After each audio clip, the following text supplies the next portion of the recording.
Welcome to the Medieval Chronicles 1066 podcast, where we delve into the rich and tumultuous history of the medieval period. Today, we explore the Scottish Wars of Independence, a series of military campaigns fought between Scotland and England in the late 13th and early 14th centuries. These wars were not just battles for territory, but a struggle for national identity, sovereignty, and freedom. Let's embark on this historical journey to understand the roots, key events, and lasting impacts of these wars. Part 1: Origins of Conflict. Our story begins in the late 13th century. The seeds of conflict were sown with the death of the Scottish King Alexander III in 1286. His passing left Scotland without a clear heir, leading to a succession crisis. The primary claimant, Margaret, Maid of Norway, also died, leaving the throne vacant. This power vacuum gave the English King Edward I a chance to exert his influence over Scotland. Edward was invited to arbitrate among the claimants for the Scottish throne, and he chose John Balliol, believing he could control him. Balliol was crowned in 1292, but his reign was marked by Edward's overreach and the Scots' growing resentment. Edward demanded that Balliol pay homage to him and sought to control Scottish affairs directly, undermining Balliol's authority. Tensions culminated in 1296 when Edward invaded Scotland, capturing Berwick and defeating Balliol at the Battle of Dunbar. The town of Berwick suffered a brutal sack, with thousands of its inhabitants killed. This was a clear message of Edward's intentions. Balliol was forced to abdicate, earning the derisive nickname Tomb Tabard, or Empty Coat. Edward declared himself ruler of Scotland and imposed English law and administration. The initial phase of English rule was marked by harsh measures to subjugate the Scots, including the confiscation of lands and the imposition of taxes. This oppressive rule fueled the resentment and resistance that would soon emerge. Part 2: William Wallace and the First War of Independence. Enter William Wallace, one of the most iconic figures in Scottish history. Wallace emerged as a leader of the resistance against English rule. His early life is shrouded in mystery, but it is believed he was a minor noble with a deep sense of justice and patriotism. In 1297, Wallace led a rebellion that culminated in the famous Battle of Stirling Bridge. Wallace and Andrew Murray, another Scottish leader, cleverly used the terrain to their advantage. The narrow bridge over the River Forth limited the number of English troops that could cross at once. The Scots waited until a significant portion of the English forces had crossed before launching their attack. This tactic resulted in a decisive victory, with many English soldiers drowning in the river. This victory was a significant morale boost for the Scots and led to Wallace being appointed Guardian of Scotland. Wallace's leadership was characterized by his guerrilla tactics and his ability to inspire and unite the Scottish clans. He continued to harass English garrisons and disrupt supply lines, keeping the pressure on Edward's forces. However, Wallace's success was short-lived. In 1298, Edward I personally led an army into Scotland. The two forces met at the Battle of Falkirk. Edward's use of longbowmen, combined with his heavy cavalry, proved too much for Wallace's forces. The Scottish schiltrons, defensive circles of spearmen, were decimated by the arrows. Wallace escaped but was eventually captured in 1305. His trial for treason was a mockery of justice, and he was brutally executed. Wallace was hanged, drawn, and quartered, with his head displayed on London Bridge and his limbs sent to different parts of the country as a warning. Despite his death, Wallace's legacy lived on, inspiring continued resistance against English rule. His martyrdom became a rallying cry for the Scots, and his actions laid the groundwork for future leaders. Part 3: Robert the Bruce and the Second War of Independence. The struggle for Scottish independence continued with Robert the Bruce. Bruce's path to kingship was marked by political maneuvering and violence.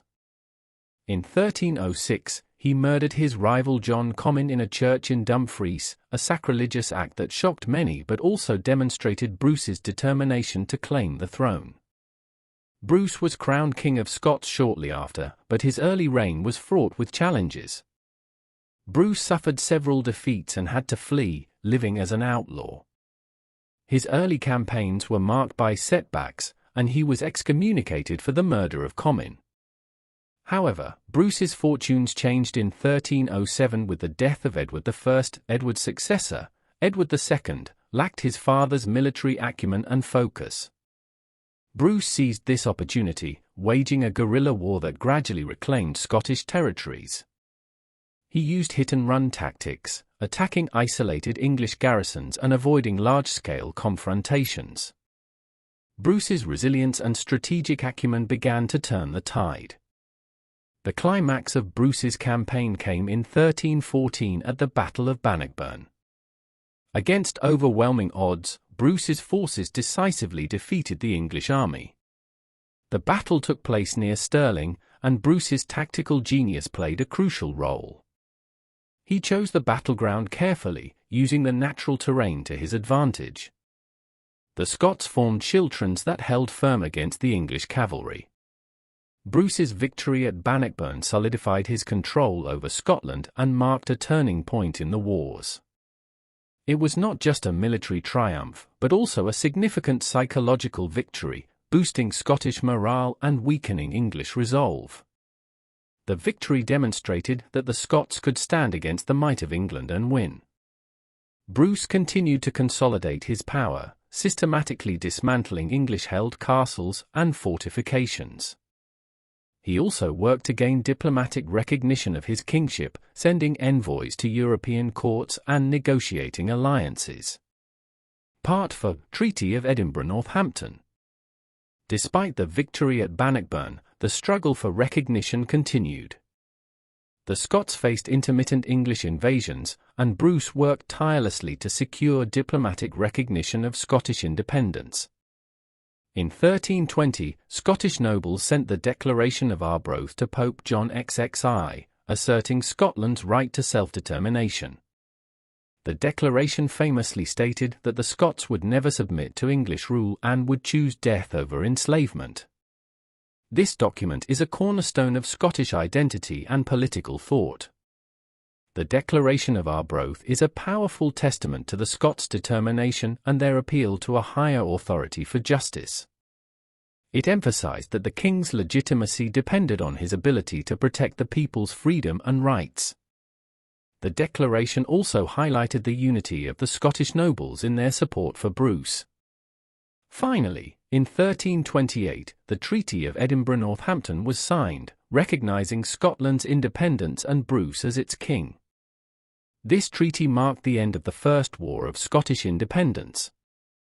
The treaty was a significant diplomatic achievement for Bruce, securing peace with England and ensuring that future generations would inherit an independent Scotland.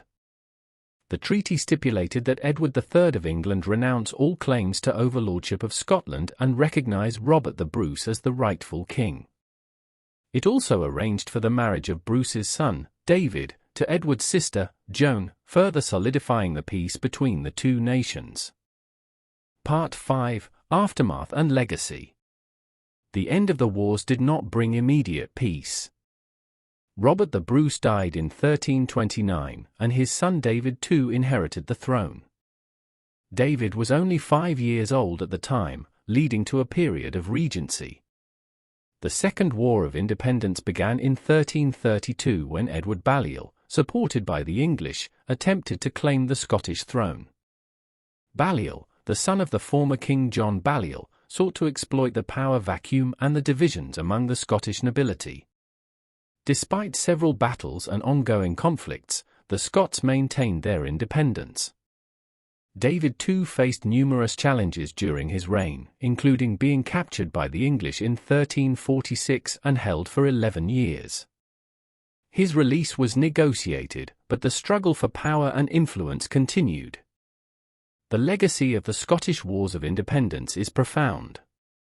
They established a sense of national identity and pride, laying the foundation for the modern Scottish nation. Figures like William Wallace and Robert the Bruce became symbols of resistance and freedom, celebrated in literature, film, and folklore. The wars also influenced political thought, emphasizing the principles of self-determination and sovereignty that continue to resonate today. The Declaration of Arbroath, in particular, is seen as an early assertion of the right to self-governance and has been cited in various contexts, including the American Declaration of Independence. The wars also had a significant impact on the social and economic fabric of Scotland. The devastation wrought by the conflicts led to changes in land ownership and the displacement of populations.